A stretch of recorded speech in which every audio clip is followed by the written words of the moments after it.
Welcome to Dance to Heal. I'm your host, Jenny C. Cohen. Join me as I share stories of how dance and movement can bring healing in a way that is safe and tailored to your life. I'm a cancer survivor, mother of two, and an award-winning performer who found that movement was vital to my recovery. I created Dance to Heal Wellness and also authored the best-selling book, Outside in Recovery, Dancing My Way Back to Myself After Breast Cancer. I will bring new techniques to help you on your dance journey and healing path. Are you ready to move? Dance to Heal starts now.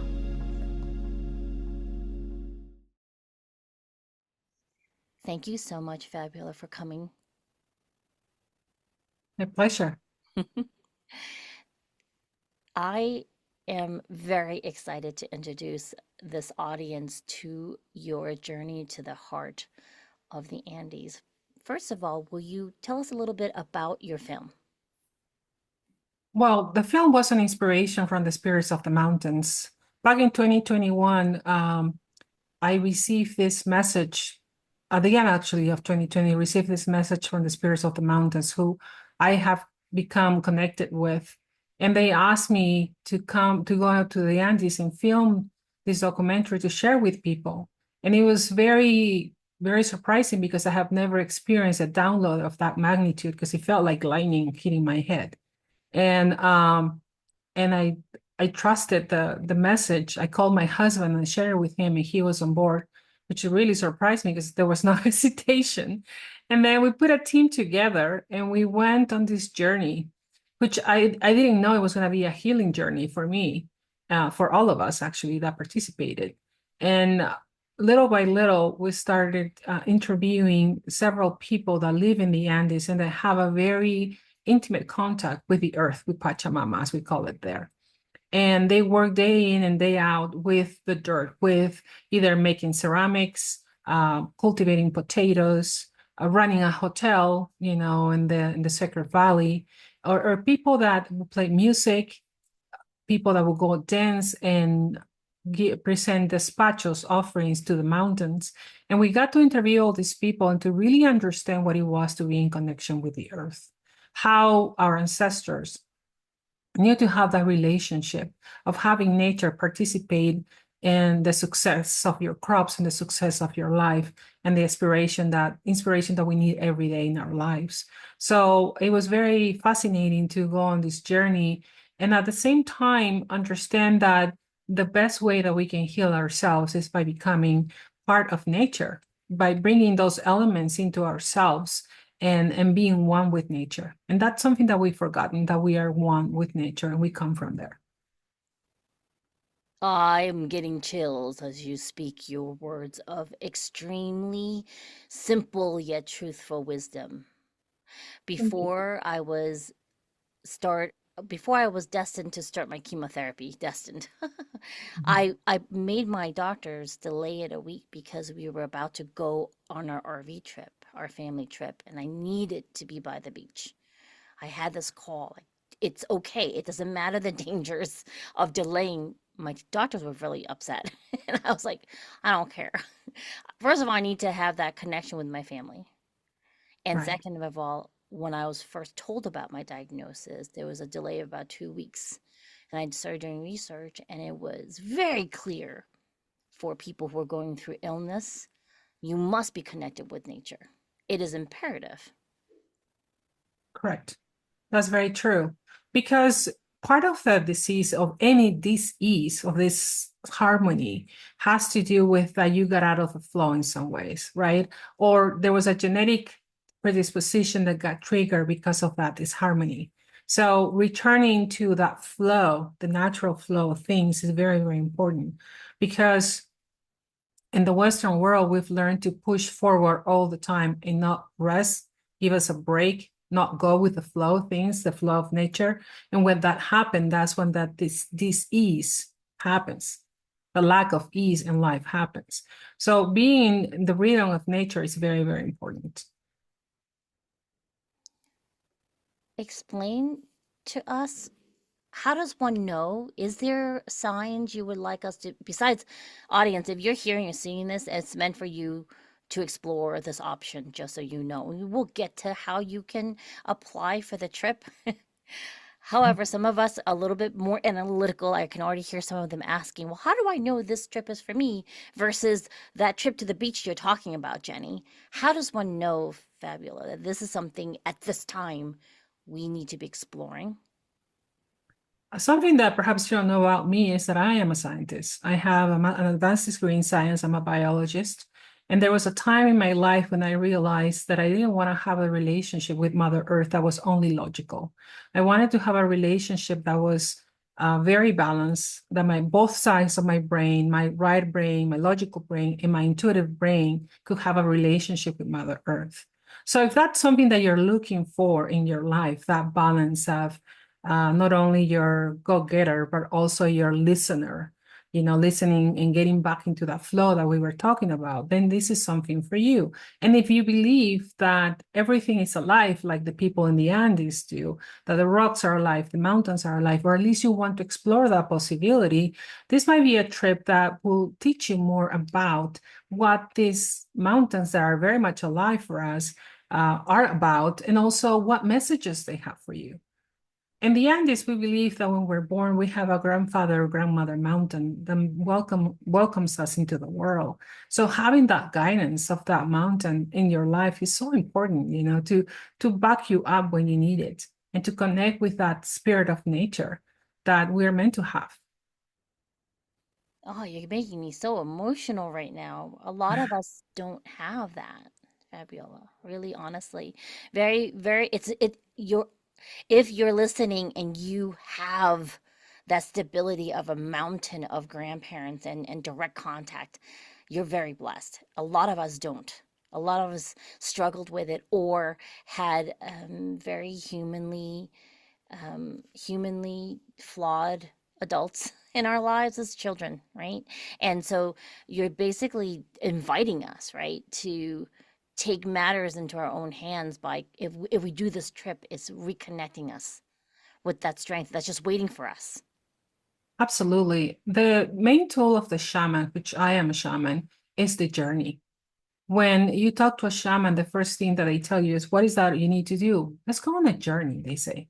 And they take you into these mountains and very steep roads, and you're like, what is happening here, right? And then into caves and all these different places, and you're like, what is happening here? And that's when that silence, that rhythm of nature comes back to you, and you start listening and read, kind of like it's like a radio. You're sinking back into your own station, into the station that you came from, your higher self that is in tune with creation, right? And then you start listening, you start remembering what you're about and how you can go back into that flow. So it's very, very important to to go on journeys, to take time out of ordinary life and to go on an extraordinary life, which is how we were meant to be. I think this is the coolest moment right now. Oh, wow. Anyone can approach you for any of those services that you offer, correct? Right, right. So I have many clients that come to me. Usually they're kind of like stuck. They come all knotted up. It's like I'm in this situation in my life that I can't get out of. And then what I do is I basically start listening to them, first of all, listen to their story from their perspective. And pretty soon things start lighting up for me. I start seeing all the different programmings that are getting in their way they're running their lives. Sometimes, the relationships are out of balance, they're giving too much or taking too much, or they don't know how to relate to their loved ones in a way that is healthy, in a way that there's a balance of energy, because really the shaman works at the energetic level, right? So being able to rebalance that in their lives is very, very important. So many times, many women especially come to me and they say, this is happening in my life and this is happening to me, and the victim role, unfortunately, right? They feel victimized. But in reality, it's like, the only person that you can change is yourself. So let's see how we can restructure your life. And my job is to remove any energetic blockage that stops you from doing that. And then you will be able to restructure your priorities in your life.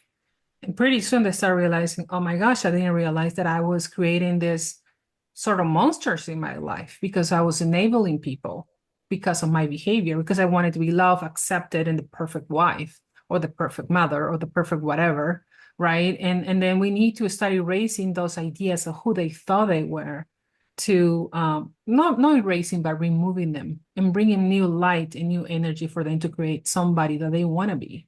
Mm-hmm. Mm-hmm. I'm in the back trying not to make noise and bring attention to myself. I'm like, amen. Yes. Say it. Say the truth.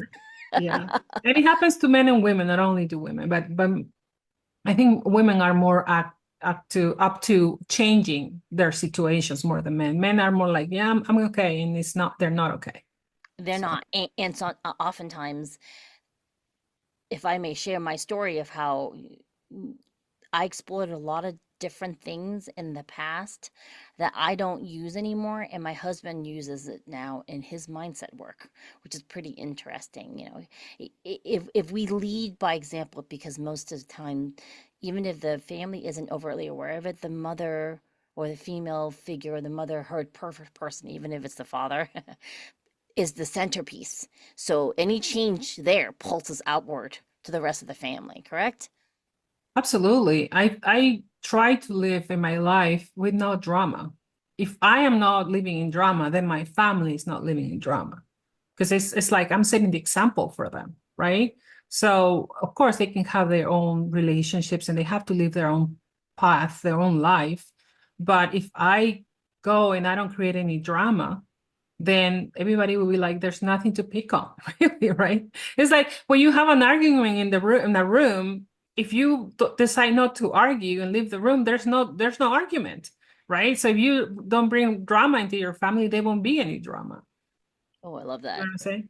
Yeah. Yes, yes. And I want to take this moment right now to make sure if you are listening to this on one of the podcast streaming and you happen to be driving, I want to spell out Fabiola Baughman's website for you. If you're watching YouTube, just scroll down to the descriptor and you can just click on it and go right to her website so you can access all the services that she provides. Let me spell it for you. It's FABIOLA BAUGHMAN.com. All right. Now we're going to get to the really cool, exciting, also essential part of you. Tell us about the actual trip that you're planning to offer to help us personally experience everything we've been talking about.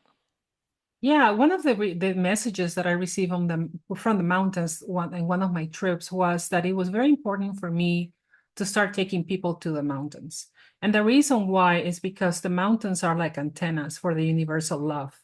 And the universal love comes into the planet through precipitation, through water in some ways, right? Because that vibration comes into the atmosphere and it goes into the mountains, into that snow. So when that mountain receives all that universal love in the snow, in the water that goes into the rivers, it gets distributed into the world. So what happens is that water gets polluted. So when we receive it, it gets polluted. So that's why it's important that we make our way to the mountains with the vibration still pure, honest, and healing. So my job is to take people back to the mountains so they can feel what love truly feels like, the vibration of calm and peace and feeling in harmony. It's difficult to achieve that if you're not in places like that in the mountains in isolation with nature. So I'm putting together this trip, which is going to be in the month at the end of August, and I'm going to take you on a journey in which you're going to experience what it's like to communicate with the mountain, to be in a place that is sacred and really feel the vibration of love. There's going to be a preparation in advance about 6 months before the journey that will help you start initiating different rites of the shamanic rites of the Andes to getting to understand a little bit more what it is like to be in sync with nature. And then once you get to the mountains, you will be able to communicate freely with this, kochas. We call kochas the lakes, the mountains, and the different spirits that live in that land. Okay, so I'm gonna bring up a question that I know is gonna come up if someone were to ask me about your trip, okay? Because during COVID lockdown, a lot of the topics about appropriation came up, appropriation of cultures, and da da da da. And I want to answer the question that came into my head. Mhm. If I'm not of that culture, how can that apply to me? We are all indigenous from somewhere. Okay. We are all indigenous from somewhere. Even the person that was born in Detroit, you know what I'm saying, or in New York City, we all are indigenous from somewhere. Our ancestors, they had a connection with nature. And if you are borrowing for a moment my culture to reconnect you with nature, what's wrong with that? Okay. And if you're being called to go into these journeys for a reason, because who knows if maybe in this life you were not born in that culture, but maybe 100, 300, 400 years ago, you were, because we believe in past lives, right? Or somehow the connecting to my culture, we bring this energy of healing that you need for yourself. When we take a medication, we don't ask where it came from or who invented it or who, or if we eat I don't know, let's think of a chai tea. It's not from the United States, right? Or we eat Italian food, right? You know what I'm saying? I just don't want to go into the whole debate of cultural appropriation. We're all human beings and we want to help each other. So let's go into the positive of sharing our culture and our knowledge and help us grow and become better people. There's nothing wrong with that. I love this. I love this. And I thank you very much for even allowing me to ask the question and answering it so honestly. There are people who get caught up in that and they're afraid to hurt feelings or be told this isn't for you, is why I asked that question, Fabiola, because we did get to a point, even in belly dancing, where people are like, well, oh, well, I'm not Middle Eastern. So you're telling me I shouldn't be doing this dance form, where for them, it was actually bringing a lot of healing. There was a lot of Absolutely. gatekeeping, and I just wanted to address that because um, I'm in the area of healing similar to you, and there have Mm. been discussions about people who are becoming shamans, right? And they're not connected to the actual cultures that they're training and being a shaman from. Does that make sense? Right, So I want right. to bring that up because someone may identify more with you or me or someone else that looks more like them to still have access to the healing. And I think we're coming to a shift in life, especially after the pandemic. I call it the panini. People ask have such different Okay. definitions of if it's over or not, right? And Right. we all, whether or not a person decides if they should be wearing a mask or not right now, and or if they have to be doing COVID tests, right? We Mhm. all still need healing. Everybody needs healing right now. Yes, and the virus is that vibration of fear, right? So we all have to heal from fear. We have to remember that love, which is the opposite of fear. I have to be honest, I'm talking about being certified as a shaman. How do you think the shamans become shamans? First of all, they get initiated, right? They get initiated and then they have to train and they have to learn either from nature, communicated with the plants, or from their ancestors. We all have to be trained. We don't all learn all of a sudden, we just know it. We have to learn it from somewhere. Of course, we can probably bring it with us from previous lives, but we have to have some training. There's no, so you're not going to know everything when you're first starting. So there's nothing wrong with that, in my opinion. I love that. I love that. All Mhm. right, so and I do really want to bring attention, everyone who's listening or watching this amazing interview with Fabiola, is this. I've not yet heard of a trip that gives you 6 months of preparation for a trip like this. It's usually pay your money. I want your money. Make sure you land on the right day. And then that's it. Maybe one or two get to know each other Zoom meetings. Will Mhm. you share a little bit for what that means? What is the six? You don't have to tell us intimate details that are proprietary to your process. Give us an idea. What does it mean when you say I'm going to give you 6 months of preparation? Well, first of all, I am Peruvian. I was born in Lima. I grew up and I travel quite a bit in Peru. So I'm going to give you a little preparation of what it's like to be in Peruvian culture from the different perspectives. I was originally in the city, but I'm very familiar with the Indian culture as well.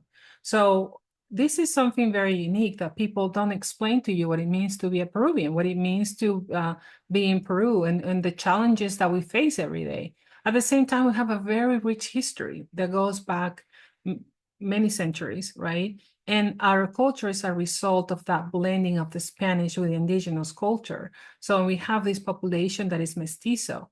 And sharing my knowledge of my culture through the eyes of a shaman, through the eyes of a person that has left the country and it has a different perspective, is going to bring a very unique perspective for you to make whatever you think of it. Really, you're going to have your own perspective.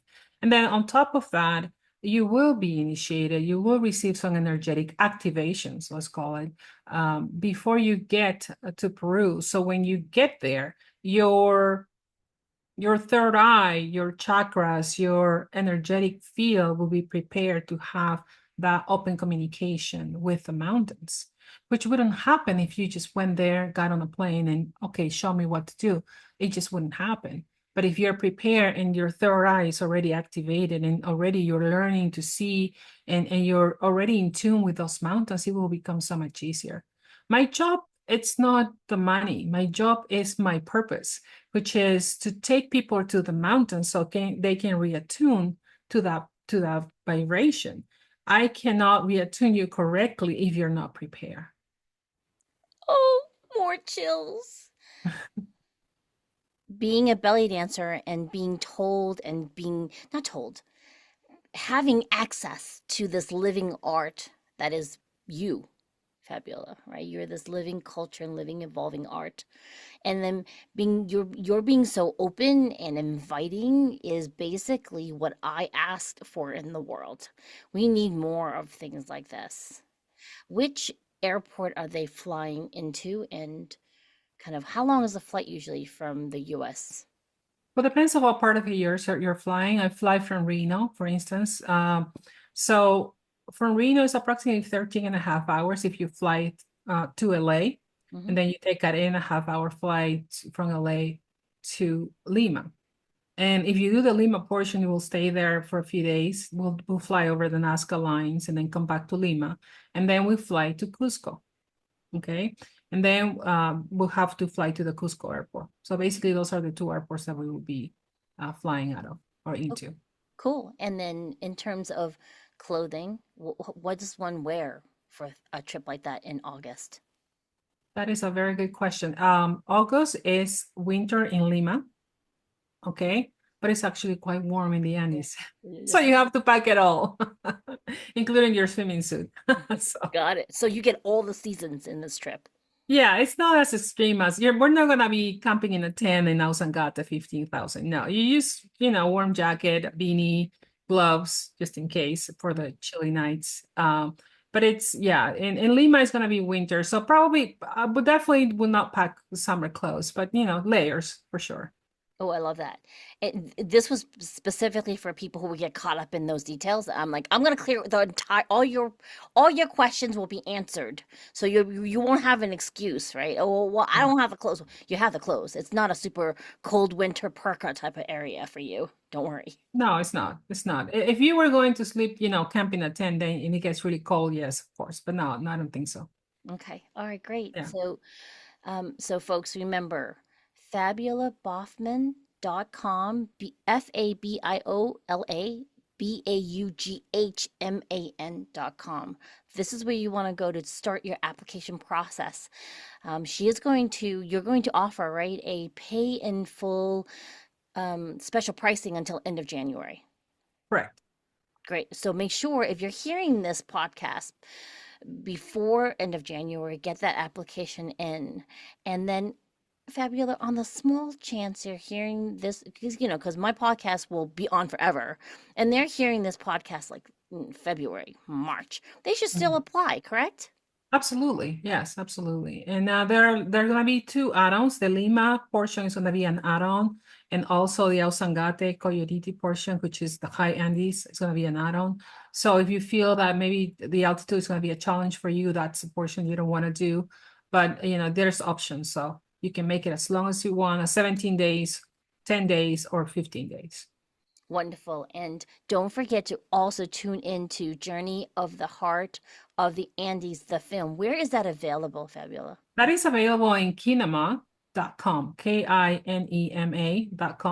And you just search it as Journey to the Heart of the Andes. And it's going to show you a lot of the places that we're going to visit. And also it's going to show you my own healing journey. What can you experience when you're there, when you're activated, and how the mountains can heal you. It's just incredible. It was just an incredible experience.